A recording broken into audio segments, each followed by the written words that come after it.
आज हम लोग चैप्टर 5 में जो कि हमारा है, जो चैप्टर चल रहा है तुम्हारा बहुत मतलब फिजिक्स में, और उसमें तुमको जो कुछ क्वेश्चंस दिए, जो पिछले लेक्चर में उसका थ्योरी बताए थे, आज उस पर जो कुछ क्वेश्चंस दिए हुए हैं उसको हम लोग डील कर लेते हैं। जो एनसीईआरटी बुक में तुम्हारा जो है 5 एग्जाम्पल दिए हुए हैं जहाँ तक अभी तक पढ़ाई हुई है। तो एनसीईआरटी का एग्जाम्पल नंबर 1 देख लेते हैं। एनसीईआरटी एग्जाम्पल 1, इसमें दिया हुआ है इस क्वेश्चन में कि तुमको एक मैग्नेट है और उसका मैग्नेटिक मोमेंट दिया हुआ है और उसका मोमेंट ऑफ इनर्शिया भी दे दिया गया है, और वह जो तुमको टाइम पीरियड है वह 10 सेकेंड में 6.7 वह 10 ऑसिलेशन करने में 6.7 सेकेंड का समय लेता है। तो पिछले लेक्चर में तुमने देखा होगा कि उसका जो टी का जो वैल्यू है time period, T equal to क्या होता है 2π√I/mb।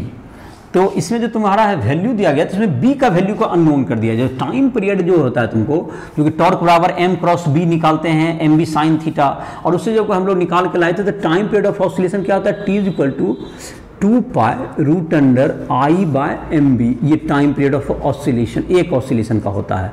और इसी में अगर सबका वैल्यू पुट कर दें, बी के अलावा सारे वैल्यू क्वेश्चन में दिए गए हैं, और इसका वैल्यू रख दिया जाए तो इससे बी का वैल्यू आसानी से इस फॉर्मूला में निकालता है। तो इसमें दिया हुआ है तुमको 6.7 सेकेंड में 10 ऑसिलेशन रहता है। तो एक ऑसिलेशन का समय कितना होगा, 6.7/10 सेकेंड एक ऑसिलेशन का टाइम पीरियड हो गया। और 2π का तो वैल्यू हो गया 2 × 3.14, और ये हो गया तुमको रूट अंडर, और मोमेंट ऑफ इनर्शिया का वैल्यू कितना है, आई का वैल्यू कितना केजी मीटर स्क्वायर है क्वेश्चन में, 7.5 × 10⁻⁶ केजी मीटर स्क्वायर है आई का वैल्यू। उसके बाद मैग्नेटिक मोमेंट होगा एम्पियर मीटर स्क्वायर यूनिट में दिया हुआ, -2 एम्पियर मीटर स्क्वायर। और यहाँ पर मैग्नेटिक फील्ड तुम्हारा है, ये टेस्ला में यहाँ पर निकल जाएगा, ये टेस्ला यूनिट में। तो इसको जबकि ये बी का वैल्यू निकालना, तो जाहिर है कि इसको सॉल्व कर देंगे, इसका स्क्वायर कर देंगे, इसको डिवाइड करेंगे, तो इससे इसका वैल्यू आ जाएगा। तो बी का वैल्यू कितना आंसर बोल दो,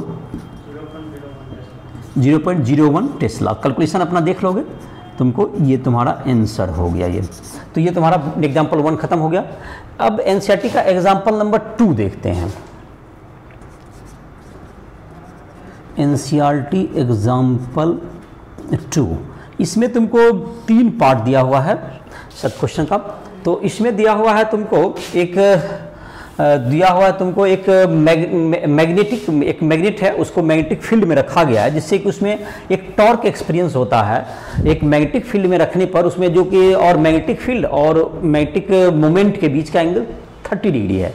तो जो टॉर्क का वैल्यू है वो दे दिया गया है ए पार्ट में, तो उससे मैग्नेटिक मोमेंट हमें कैलकुलेट करना है। तो याद होगा टॉर्क इक्वल टू क्या होता है, m क्रॉस b। तो इसका मतलब हो गया torque is equal to mb sine theta. और तुम्हारे क्वेश्चन में इसका सबका वैल्यू सप्लाई है, m का वैल्यू नहीं दिया गया। टॉर्क का वैल्यू कितना है तुमको, 0.016 न्यूटन मीटर है इसका डाटा। और m का value I have to calculate, ये एम्पियर मीटर स्क्वायर में आ जाएगा। मैग्नेटिक फील्ड तुमको दिया हुआ है 800 गॉस, एक गॉस को में 10⁻⁴ टेस्ला होता है। 800 ये टेस्ला में बदलने के लिए एक गॉस को क्या चीज बदल गया, ये टेस्ला यूनिट में। और इसमें तुमको दिया हुआ है साइन 30 डिग्री, साइन 30 डिग्री कितना हो गया, हाफ। तो साइन 30 डिग्री हाफ, तो m का जो वैल्यू आ जाएगा कितना आ जाएगा, वैल्यू बोलो, 0.4 एम्पियर मीटर स्क्वायर। कैलकुलेशन कर लेगा। तो ये तुम्हारा हो गया। दूसरा पार्ट है इसका, जो बी पार्ट है इस क्वेश्चन का, उसमें ये कहा गया है कि जब तुमको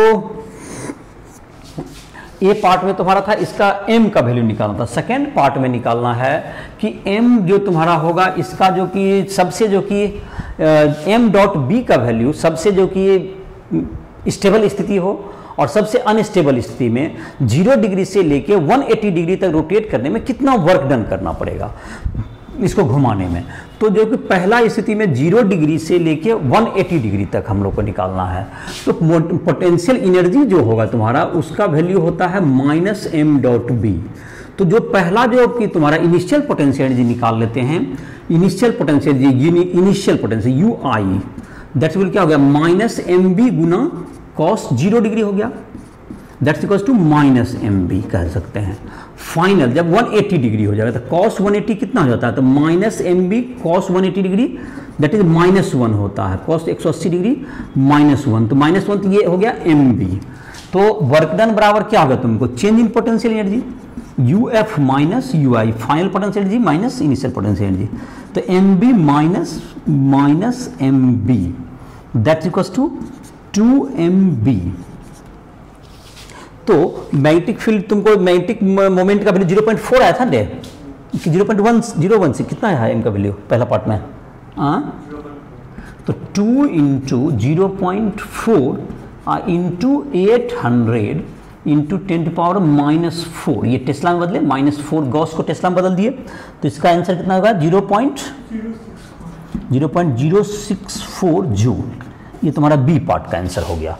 अब है इसके बाद तीसरा पार्ट था इसमें, ये तुमको 2 पार्ट हो गया तुम्हारा इसका, कि इसका जो निकालना था, इसका जो इसमें कितना वर्क डन करना पड़ा, और थर्ड पार्ट, 3 पार्ट है ना, थर्ड पार्ट में क्या दिया हुआ है निकालेंगे, एम्पियर अथी निकालना है, मतलब कि इसका सोलेनॉइड से इसका कंपैरिजन किया जाएगा, तो सोलेनॉइड से इसका कंपेयर करें तो उसमें करंट का वैल्यू क्या आएगा। चलो इसको मिटा दिए, तो एनसीईआरटी एग्जांपल 2 का ही सी नंबर है, तो सोलेनॉइड में जाहिर है कि याद होगा उसका जो तुमको होता है किसी भी चीज के लिए क्या होगा, m इक्वल टू होता है NIA, और m का वैल्यू हमको कितना है 0.4 एम्पीयर मीटर स्क्वायर है, और उसमें जो कि नंबर ऑफ टर्न्स दिया हुआ है 1000 दिया हुआ है, और एरिया ऑफ क्रॉस सेक्शन दिया हुआ है सोलेनॉइड का। तो ये है तुमको एग्जाम्पल का 2 का सी नंबर, 2 का सी नंबर आइए, तो उसमें है m का वैल्यू तो हमको 0.4 था, m का वैल्यू था 2 का सी नंबर अभी है बचा हुआ। मैग्नेटिक मोमेंट जो होता है m इक्वल टू NIA होता है, m का वैल्यू है 0.4 ना, इज इक्वल टू n का वैल्यू 1000 था, 1000 है, इंटू I निकालना है हमें, करंट कितना होगा, इसका क्रॉस सेक्शन एरिया कितना है 2 इंटू 10⁻⁴ मीटर स्क्वायर। तो ये तुम्हारा I का जो वैल्यू आएगा कट के कितना जाएगा 2 ampere, I is equal to 2 ampere आ गया। तो ये दूसरा नंबर क्वेश्चन तुम्हारा क्या हो गया, खत्म हो गया। और पार्ट है दूसरा। तीसरा नंबर जो एग्जांपल है उसमें तुमको दिया हुआ है कुछ थ्योरेटिकल क्वेश्चंस है ना। तीसरा में जैसे कि पहला है तुमको क्वेश्चन की, जबकि तुमको थर्ड नंबर में तुमको दिया हुआ है, किसी को रख दिया गया कौन सी में, क्या है क्वेश्चन, हाँ दो उसको जो काट 2 पार्ट में है ना, एक मैग्नेट को 2 पार्ट में काट दिया गया, तो पता मतलब कि उसमें क्या होगा, यही शायद सवाल है। थर्ड का पहला यही ना है, थर्ड का पहला ABCD लिखा है 1 2, तो थर्ड का ABCD में है, थर्ड का A मतलब कहता है कि जब एक मैग्नेट को अगर हम काट दें, एक बार किसी भी ढंग से काटिएगा, मैग्नेट को आप अगर इस ढंग से भी काट दें या मैग्नेट को इस ढंग से भी काटें, एक लेंथ के परपेंडिकुलर लेंथ के अलोंग, तो दोनों ही स्थिति में आपको 2 मैग्नेट प्राप्त होंगे, जिसमें प्रत्येक में क्या होगा, नॉर्थ पोल और साउथ पोल होगा। इन एनी केस क्या मिलने वाला है तुमको, 2 मैग्नेट प्राप्त होंगे जिसमें नॉर्थ पोल और साउथ पोल होंगे, अर्थात दोनों ही स्थिति में 2 मैग्नेट प्राप्त होंगे। ये तुमको इसलिए मैग्नेट के काटने से क्या होगा, इसमें जाहिर है कि तुमको दोनों तरफ क्या होगा, 2 मैग्नेट प्राप्त होंगे। ये 2 पहला नंबर हो गया तुम्हारा, तो इसका 2 magnet 2 magnets will be found, 2 magnet क्या होगा, प्राप्त होगा, 2 मैग्नेट प्राप्त हो जाएगा। दूसरा नंबर क्वेश्चन में क्या करना था, दूसरा नंबर क्वेश्चन में क्या था,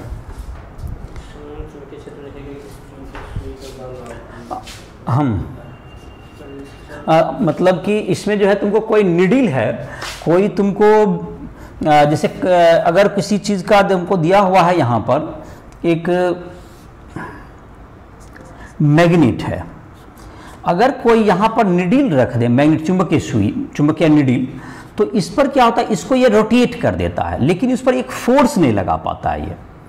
लेकिन अगर यही चीज अगर कोई कांटी रख दे, कोई नेल रख दे, कांटी रखेंगे, तो उसमें क्या होगा, कांटी को ये जो क्या है, नेल को जो लोहा का जो कांटी रहेगा या लोहा का आयरन नेल रहेगा, उसको ये अट्रैक्ट कर लेता है। इसको ऐसा क्यों, जो कि मैग्नेटिक नीडल में तुमको, तो इसमें इसका कारण है क्या चीज, कि ये जो मैग्नेट, इसके कारण मैग्नेटिक फील्ड जो हर पॉइंट पर, जो एक मैग्नेट जो मैग्नेटिक फील्ड प्रोड्यूस करता है हर पॉइंट पर, जैसे कांटी नेल को आप ऐसे रखिए, ये नेल है आपका, ये नील है, तो हर जगह जो मैग्नेटिक फील्ड होता है वो अलग अलग होता है। तो इस पर जो इफेक्टिव जो तुम्हारा मैग्नेटिक फोर्स है वो इसमें इफेक्टिव हो जाएगा, क्योंकि हर जगह जैसे कि यहाँ पर मैग्नेटिक फील्ड का वैल्यू अलग होगा, यहाँ अलग होगा, यहाँ अलग होगा, तो इसके कारण से क्या होता है, मैग्नेटिक फील्ड का वैल्यू अलग होने के कारण ये इसमें अट्रैक्ट भी कर लेगा, एक मैग्नेटिक फोर्स डेवलप होगा। और सिर्फ जैसे कि मैग्नेटिक नीडल है इसी पॉइंट पर है, तो इसमें तुमको क्या होगा कि इसमें क्या हो रहा है, जितना इस छोटे से जगह पर है तो जितना मैग्नेटिक फील्ड इधर लगेगा उतना मैग्नेटिक फील्ड इधर लगेगा, तो एमबी का इधर टॉर्क लग जाएगा, इधर लग जाएगा, तो ये तुमको टॉर्क सिर्फ टॉर्क ही लगेगा, फोर्स क्या जाएगा इसका जीरो हो जाता है नेट फोर्स। जैसा कि क्वाइल जबकि हम लोग निकाले थे एक्सटर्नल मैग्नेटिक फील्ड में एक क्वाइल रोटेट करते थे,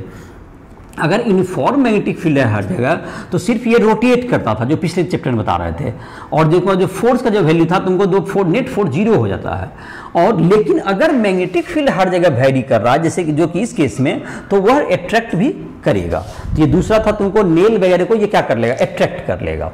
और तीसरा तुम्हारा, तो एक तुम्हारा पहला क्वेश्चन का आंसर क्या होगा कि दो काटने पर क्या होगा, किसी भी ढंग से आप काटेंगे दो मैग्नेट प्राप्त होगा। दूसरा था कि ये तुमको जो है, जो कि मैग्नेटिक नीडल है उसमें सिर्फ टॉर्क लेगा, लेकिन नेल में क्या लेगा, मैं टॉर्क के साथ साथ उसको वह अपनी ओर अट्रैक्ट भी कर लेता है। तो थर्ड में क्या है, सी नंबर में, हाँ, मतलब किसी भी का तुमको जो है नॉर्थ पोल और साउथ पोल क्या हमेशा होगा, हर जो कि तुमको मैग्नेट का है क्या नॉर्थ पोल और साउथ पोल होना आवश्यक है, इसका आंसर है नॉट नेसेसरी। मतलब कि हर हमेशा यह आवश्यक नहीं है कि उसका नॉर्थ पोल और साउथ पोल है, यह आवश्यक नहीं है। जैसे कि तुमको टोरॉइड है जिसका कि अपना कोई मैग्नेटिक मोमेंट नहीं होता, टोरॉइड हो या लॉन्ग सोलेनॉइड, टोरॉइड और लॉन्ग सोलेनॉइड जिसका कि magnetic moment has no magnetic moment, no magnetic moment, इसका मैग्नेटिक मोमेंट नहीं होता, so it has no pole, it has no pole. मतलब इसमें नॉर्थ पोल और साउथ पोल होगा ऐसा जरूरी नहीं, हर मतलब जो कन्फिगरेशन है उसमें ये जरूरी नहीं कि उत्तरी ध्रुव और दक्षिण ध्रुव हो ही, मतलब कि नॉर्थ पोल और साउथ पोल हो ऐसा नेसेसरी नहीं है। वो कब नहीं हो, जिसमें मैग्नेटिक मोमेंट अगर होता है जिस कन्फिगरेशन का m = NIA, जिसमें इसका ये जीरो हो जाएगा m का वैल्यू, अगर ये इसका वैल्यू जीरो हो गया तो इसमें पोल होना not necessary, pole not necessary, इसमें pole north pole south pole define नहीं होगा। तो ये हो गया तुमको तीसरा नंबर। चौथा नंबर क्या है इसका,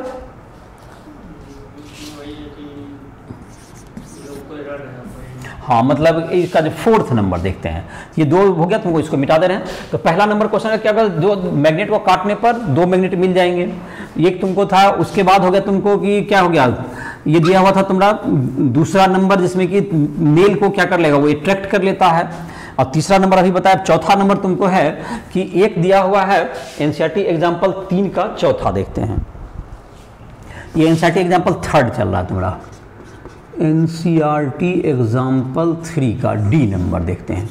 तो इसमें क्वेश्चन है कि तुम्हारे पास एक इंटरेस्टिंग सा ये क्वेश्चन है कि तुम्हारे पास एक तुमको एक दिया गया, एक आइडेंटिकल टाइप का एक रॉड दिया गया, एक रॉड इसमें है और इसी तरह का एक मैग्नेट है। ये मानते दो बिल्कुल देखने में एक जैसा है। अगर ये पता करना हो कि इसमें से एक इसमें से सर्टेनली, अगर दोनों को पता हो कि ये दोनों क्या कहते हैं, अगर आपको ये दोनों एक जैसा दिख रहा है, कोई मैग्नेट है या नहीं है, इसको आइडेंटिफाई करना है।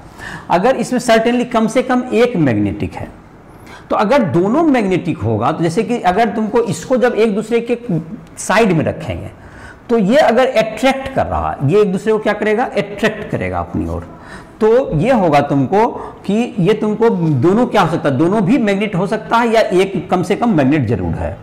अगर दोनों कोई रॉड होता दोनों सिर्फ, तो ये दोनों एक दूसरे को क्या नहीं करेगा, अट्रैक्ट नहीं करेगा, ये दोनों अट्रैक्ट नहीं करेगा।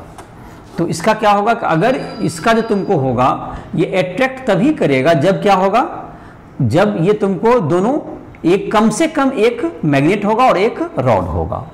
अगर दोनों, अगर आपको ये जानना होगा दोनों मैग्नेट है या नहीं, तो इसको अब एक को पलट दीजिए। एक को अगर पलट देंगे तो ये अगर रिपेल करने लगे तो दोनों मैग्नेट है। अगर ये दोनों को क्या कर दिया गया, इसको पलट दिया गया, इसको हमने रिपेल, तो ये क्या होगा तुमको, ये अगर रिपेल करने लग जाए तो बोथ मैग्नेट, दोनों क्या होगा तब मैग्नेट है, अगर दोनों रिपेल करने लगे। और अगर अब रिपेल नहीं हो रहा है बल्कि अभी फिर अट्रैक्ट हो रहा है, अभी भी अट्रैक्ट पलटने के बाद भी हो रहा है, तो एक मैग्नेट है और एक तुमको नॉन मैग्नेटिक है। तो क्या क्या अभी समझ में आ गया? अगर दोनों नॉन मैग्नेटिक होगा तो ना कभी भी मतलब बिल्कुल रखा हुआ रह जाए, कुछ नहीं होगा। एक तो ये हो गया। अब दोनों अगर मैग्नेट है तो एक बार अगर इधर रखे, दोनों अट्रैक्ट हो रहा है, फिर पलट दीजिए, एगो को पलटिए, और अगर अब रिपेल होने लग गया, दो दूर भागने लग गया, तो इसका मतलब है कि दोनों मैग्नेट है। और अगर अभी भी अट्रैक्ट हो रहा है तो एक मैग्नेटिक है और एक नॉन मैग्नेटिक है। इतना क्लियर हो गया। अब दूसरा इसको पता करना है कौन मैग्नेटिक है और कौन नॉन मैग्नेटिक है। तो अगर तुमको इसमें क्या करेंगे, अगर एक रॉड यहां रखे, ए रॉड, और यहां पर एक दूसरा रॉड रखें, अगर ये अब क्या करते हैं, अब ये अट्रैक्ट नहीं कर पा रहा है, अगर ये अट्रैक्ट नहीं कर पा तो ये तुमको रॉड होगा not attracted, not attracted, not attracted. तो ये ए रॉड है और ये बी, ये तुम्हारा क्या होगा, ये पहला रॉड होगा और ये तुम्हारा मैग्नेट होगा, ये मैग्नेट होगा। गलत बोल दिए, ये तुमको मैग्नेट है, ये क्योंकि मैग्नेट का पोल यहां रहता है, ये मैग्नेट होगा और इसका पोल यहां, इसलिए ये खींच नहीं पा रहा, ये मैग्नेट है और ये तुम्हारा क्या होगा तब, ये रॉड होगा। लेकिन अगर अभी भी खींच रहा है तो इसका मतलब ये मैग्नेट है और ये रॉड होगा। एक आपने पहले पता कर चुका, दोनों मैग्नेट है तो वो तो क्लियर हो गया, और अगर दोनों नॉन मैग्नेट है तो वो भी क्लियर हो गया कि दोनों कभी अट्रैक्ट होवे नहीं करेगा, और दोनों अगर अट्रैक्ट और रिपेल दोनों है, दोनों मैग्नेट होगा। अगर एक दोनों स्थिति में अट्रैक्ट हो रहा है तो एक मैग्नेट एक नॉन मैग्नेट है। तो उस स्थिति में अगर तुमको इस मतलब किनारा में नहीं ले जाके बीच में इसको लाइए, और अगर ये क्या करा, अब अट्रैक्ट या अट्रैक्ट नहीं हो रहा है, तो इसका मतलब है कि जो ऊपर वाला है तुमको ये तुमको नीचे वाला मैग्नेट है, जिसके कारण यहां से पोल से अट्रैक्शन होता है, यहां से नहीं हो पा रहा है। लेकिन अगर ये मैग्नेट होता तो ये पोल से ये खींच लेगा अभी भी। तो इसलिए इससे पता चल जाएगा कौन मैग्नेट है और कौन नॉन मैग्नेट है। तो ये तुम्हारा एग्जांपल थर्ड जो है तुमको ये समाप्त हो गया। अब जो है तुमको फोर्थ नंबर है तुमको, तो फोर्थ नंबर में दिया हुआ है तुमको, फोर्थ नंबर में क्या क्या डाटा दिया हुआ है, 5 सेंटीमीटर लॉन्ग रॉड है और 50 सेंटीमीटर के डिस्टेंस पर उस पर तुमको इक्वेटोरियल और एक्सियल पोजीशन में उस पर मैग्नेटिक फील्ड का हमको वैल्यू कैलकुलेट करना है। तो इसको जो है रॉड का जो लेंथ दिया गया है, एनसीईआरटी एग्जांपल जो 5.4 लिख लेते हैं, एनसीईआरटी एग्जांपल 5.4, इसमें तुमको दिया गया है 5 सेंटीमीटर का रॉड है, 5 सेंटीमीटर का एक मैग्नेट है, तो इसका लेंथ 5 सेंटीमीटर है और इसे डिस्टेंस 50 सेंटीमीटर के डिस्टेंस पर, तो इसको it can be treated as magnetic dipole. R greater than L हो गया, सो मैग्नेटिक डायपोल का फॉर्मूला इसमें लगेगा। मैग्नेटिक डायपोल में तो आर बड़ा होना चाहिए, इसी को दिखाने के लिए एल दिया हुआ है जो हम डिटेल। तो पहला पार्ट में है तुमको कि जबकि हमको जब that's equals to mu not by 4 pi -2 - m, मतलब कि परपेंडिकुलर बाइसेक्टर पर बाय आर क्यूब। ये कहाँ पर लगता है, परपेंडिकुलर बाइसेक्टर पर लगता है, ये परपेंडिकुलर बाइसेक्टर पर है, ये तुम्हारा इक्वेटोरियल पोजीशन इसको कहते हैं। अब यहाँ पर क्या हो गया, म्यू नॉट बाय 4 पाई, तो m बाय आर क्यूब, तो इसमें जब वैल्यू रखेंगे अब तो म्यू नॉट का वैल्यू तो हो गया 4 पाई इंटू 10⁻⁻7 बाय 4 पाई। m का वैल्यू कितना है रे, 0.4 बाय आर क्यूब तो हो गया 0.5 का क्यूब। ये मैग्नेटिक फील्ड इतना टेस्ला हो जाएगा। और इसका जो डायरेक्शन होता है तुमको, ये माइनस साइन बताता है कि साउथ पोल से north pole to south pole, towards north pole to south pole की तरफ ये डायरेक्शन होगा, north pole to south pole की तरफ, north pole to south pole, ये तुम्हारा डायरेक्शन होता है। और साउथ पोल से नॉर्थ पोल होता है एक्सियल पोजीशन पे, तो इसका कैलकुलेशन कर कितना टेस्ला आ जाएगा, -7 टेस्ला। और जबकि एक्सियल पोजीशन पर इसका तो इसका डबल हो जाएगा, उसका फॉर्मूला होता है बी पार्ट देते इसी में, इसका तुमको बी इज इक्वल टू क्या हो गया तुमको म्यू नॉट बाय 4 पाई, इसमें होता है 2m बाय आर क्यूब। ये एक्सियल पोजीशन में, एक्सिस पर रहेगा तो एक्सियल पोजीशन में। और इसमें जाहिर सब डाटा तो सेम ही है, इसमें सिर्फ 2 लग गया तो ये जगह 1.28 इंटू 10⁻⁷ 6.4 था, तो 1.28 इंटू 10⁻⁶ हो जाएगा तब तो टेस्ला। इसका डायरेक्शन हो जाएगा south pole to north pole, ये साउथ पोल से नॉर्थ पोल की तरफ ये इसका डायरेक्शन होगा। तो ये तुम्हारा इसका वैल्यू होगा। जहाँ तक कि अगर फिगर से देखना चाहोगे, जैसे कि ये रॉड है, पर्टिकुलर बाइसेक्टर का मतलब होता है ये जो 5 सेंटीमीटर का लंबा रॉड है, ये 5 सेंटीमीटर ही है, और एक जो पहला केस में ये पॉइंट यहाँ है 50 सेंटीमीटर पर्टिकुलर बाइसेक्टर पर, ये तुम्हारा है यहाँ पर रहेगा। और दूसरा केस में ये फर्स्ट पार्ट का, ये ए पार्ट का हुआ, और बी पार्ट में इसका कह रहा है तुमको ये 5 सेंटीमीटर लंबा रॉड होगा, और इसके सेंटर से इसका जो साउथ पोल इधर है, इधर नॉर्थ पोल अगर है, तो इसके सेंटर से तुम इससे 50 सेंटीमीटर दूर चले जाओ, यहाँ पर पॉइंट होगा ये तुमको P 50 सेंटीमीटर के डिस्टेंस पर। तो यहाँ पर जो मैग्नेटिक फील्ड का डायरेक्शन होगा इधर साउथ से नॉर्थ की तरफ, इधर डायरेक्शन में होगा, और डबल हो जाएगा ये। और इसमें जो डायरेक्शन होता है ये तुमको नॉर्थ पोल से, इधर नॉर्थ पोल है, इधर नॉर्थ पोल है, इधर साउथ पोल है, तो ये तुमको नॉर्थ पोल साउथ इधर की तरफ डायरेक्शन होगा। ये डायरेक्शन इधर अभी भी इधर ही होता है, ध्यान रहे। मतलब दोनों में क्या होता है, दोनों में डायरेक्शन उल्टा होता है। जैसे इधर तुमको साउथ है, इधर नॉर्थ है, तो इसमें नॉर्थ से साउथ होगा, इसमें साउथ से नॉर्थ होगा। एक्सियल में डायरेक्शन इधर ही जा रहा है, लेकिन अपोजिट माइनस n का मतलब जो मैग्नेटिक मोमेंट का direction south pole to north pole जाता है, ये मैग्नेटिक एक्सिस कहलाता है, इसलिए ये एक्सियल पोजीशन और ये इक्वेटोरियल पोजीशन कहलाता है। ये तुम्हारा इसका फार्मूला हो गया। तो ये 4th नंबर तो समाप्त हो गया। और पार्ट इसमें दो ये पार्ट। अब 5वां में तुमको था दिया हुआ कुछ डायग्राम दिया हुआ है, उसमें निकालना है कौन स्टेबल स्थिति में है, कहाँ पर और किसमें इक्विलिब्रियम रहेगा, किसमें स्टेबल इक्विलिब्रियम रहेगा, किसमें अनस्टेबल इक्विलिब्रियम रहेगा, और किसमें तुमको पोटेंशियल एनर्जी लोएस्ट रहेगा। यही सब कन्फिगरेशन दिया हुआ है, जिसका मैं फिगर बना दे रहा हूँ, समझ में आ जाएगा। एनसीईआरटी एग्जाम्पल तुमको 5.5 एनसीईआरटी एग्जाम्पल 5.5। चलो, इसमें है दिया हुआ एक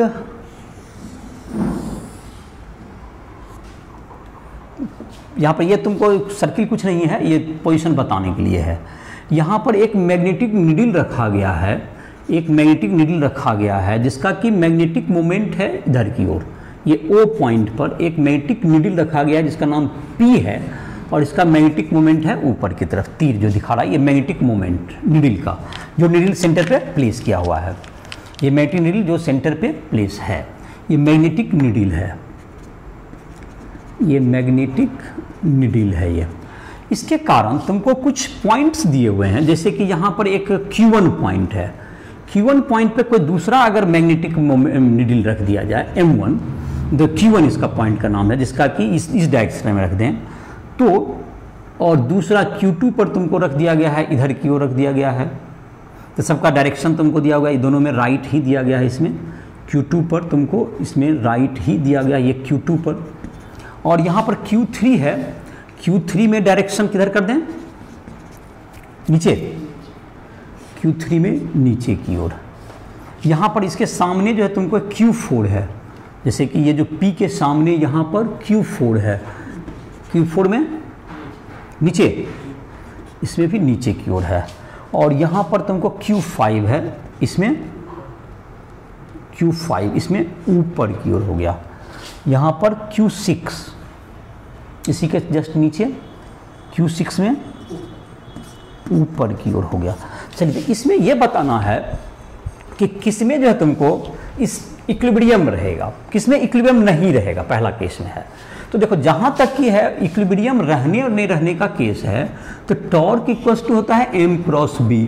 अगर टॉर्क जीरो होगा तो टॉर्क जीरो होगा तो स्टेबल होगा। ये टॉर्क इसके लिए क्या होगा पड़ेगा, तो zero is equal to MB sine theta for equilibrium. ये फॉर इक्विलिब्रियम होगा, फॉर इक्विलिब्रियम। तो ये तुमको साइन थीटा बराबर जीरो हो गया, तो थीटा बराबर 0 डिग्री हो जाए या 180 डिग्री। तो मैग्नेटिक मोमेंट और मैग्नेटिक फील्ड के बीच का एंगल अगर 0 डिग्री होगा या 180 डिग्री होगा तो क्या रहेगा, वो इक्विलिब्रियम में रहेगा। और अगर 0 डिग्री होता है तो वह स्टेबल इक्विलिब्रियम होता है, लोएस्ट एनर्जी होता है, ये स्टेबल इक्विलिब्रियम का केस होता है। पहले इस थ्योरी समझ लीजिए, स्टेबल इक्विलिब्रियम। और इसमें जो है 180 डिग्री में अनस्टेबल इक्विलिब्रियम, ये अनस्टेबल इक्विलिब्रियम होगा। और हाईएस्ट पोटेंशियल एनर्जी, और ये लोएस्ट पोटेंशियल एनर्जी होगा। Lowest potential energy. अब इतना जानकारी के बाद अब जो क्वेश्चन बनाना चाहोगे तुमको किसमें तुमको जो है पहला पार्ट है किसमें स्टेबल इक्विलिब्रियम में नहीं होगा, इक्विलिब्रियम में नहीं होगा।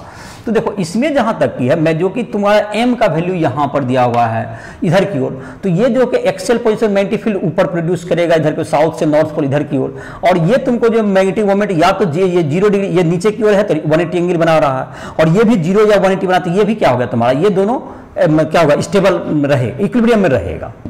और इसमें देख लेते हैं, इसमें तुमको जो ये परपेंडिकुलर बाइसेक्टर में है तो इस पर मैग्नेटिक मोमेंट का डायरेक्शन इधर की ओर होगा, और मैग्नेटिक फील्ड का डायरेक्शन इसके कारण क्या आएगा, इधर आएगा, और ये तुमको ऊपर है तो इसमें भी 0 या 180 दोनों में है, तो ये चारों जो तुम्हारा होगा ये इक्विलिब्रियम में होगा। लेकिन ये दोनों जो तुम्हारा रहेगा ना ये इक्विलिब्रियम में नहीं रहेगा, क्योंकि इसमें देखो ये मैग्नेटिक मोमेंट इधर है और मैग्नेटिक फील्ड इसमें डेवलप या तो तुमको होगा या तो ऊपर होगा या तो नीचे होगा, जो भी स्थिति में 90 डिग्री का एंगल होगा। तो दो किसमें तुमको Q1 और Q2 में क्या हो रहा है, एंगल कितना है, 90 डिग्री है। ए नंबर में हो गया Q1 और Q2 में तुमको जो हो गया थीटा कितना है, 90 डिग्री है, इसलिए टॉर्क बराबर mb sin 90, इट मींस कि mb होगा, इसका मतलब not equilibrium, not in equilibrium, not in equilibrium, इसमें इक्विलिब्रियम नहीं होगा। दूसरा किसमें किसमें इक्विलिब्रियम होगा, तो वो तो चारों है तुम्हारा जो इक्विलिब्रियम होगा, Q3 Q4 Q5। अब दूसरा पार्ट में लेकिन वो पूछ रहा है किसमें स्टेबल इक्विलिब्रियम होगा, अस्थाई इक्विलिब्रियम में, स्टेबल इक्विलिब्रियम। स्टेबल इक्विलिब्रियम के लिए एम बी में डायरेक्शन जो होना चाहिए, एम और बी का क्या होना चाहिए, सेम डायरेक्शन में हो जाएगा। तो सेम डायरेक्शन में तुम देखो ये तुमको जो है क्यू, इसमें जो मैग्नेटिक फील्ड का जो डायरेक्शन आ रहा है तुमको, इसमें क्या डायरेक्शन आता है, ये तुमको आता है नॉर्थ पोल से साउथ पोल की तरफ, इसमें जो डायरेक्शन आता है नॉर्थ पोल, यहाँ मैग्नेटिक मोमेंट का डायरेक्शन देखते हो नॉर्थ पोल नीचे की ओर है, ये नॉर्थ पोल ऊपर है, इसका मैग्नेटिक देखो इधर जैसे कि मैग्नेटिक मोमेंट का डायरेक्शन इधर दिखाया जा रहा है, इसका मतलब ये हुआ कि ये तुमको इधर साउथ पोल है, इधर नॉर्थ पोल, इधर नॉर्थ से साउथ पोल, तो ये दोनों सेम डायरेक्शन देख रहे हैं। और एक्सेल पोजीशन पर इसका होता है इधर की ओर, तो ये तुमको दोनों डायरेक्शन है, ये दोनों क्या है, दोनों में 0 डिग्री का एंगल बन रहा है, ये स्टेबल इक्विलिब्रियम केस है।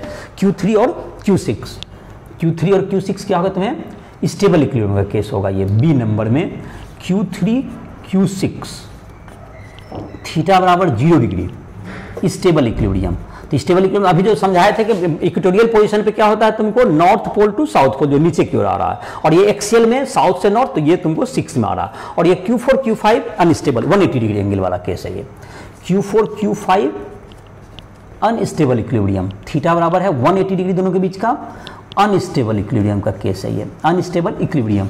और पोटेंशियल ये सबसे लोएस्ट किस में होता है, जिसका कि स्टेबल इक्विलिब्रियम में पोटेंशियल एनर्जी लोएस्ट होता है तुमको। तो लोएस्ट किस में आ गया, Q3 Q6 lowest potential energy, lowest potential energy. Highest अगर पूछेगा तो Q4 Q5 highest potential energy, इसमें हाईएस्ट पोटेंशियल एनर्जी हो जाएगा, इस लोएस्ट में तुमको ये हो जाएगा। तो ये तुम्हारा क्वेश्चन नंबर तुम्हारा 5 नंबर था कि इसमें कहाँ पर होगा, इन दोनों में 90 डिग्री एंगल बन रहा है Q1 Q2 में, तो ये स्टेबल नहीं रहेगा यहाँ पर, और बाकी सब जगह नीडल अगर जाइए तो टॉर्क 0 हो जाएगा। और इन दोनों की स्थिति में मैग्नेटिक मोमेंट का डायरेक्शन तुमको नीचे है और इसके कारण मैग्नेटिक फील्ड भी नीचे आ रहा है, ये स्टेबल 0 डिग्री का एंगल बना। इसमें मैग्नेटिक मोमेंट का डायरेक्शन ऊपर है और मैग्नेटिक फील्ड भी ऊपर है, दोनों में क्या होगा, ये भी स्टेबल इक्विलिब्रियम होगा। और इसमें मैग्नेटिक फील्ड तुमको ऊपर की ओर होगा, इसमें मैग्नेटिक मोमेंट नीचे की ओर है, तो ये अनस्टेबल इक्विलिब्रियम 180।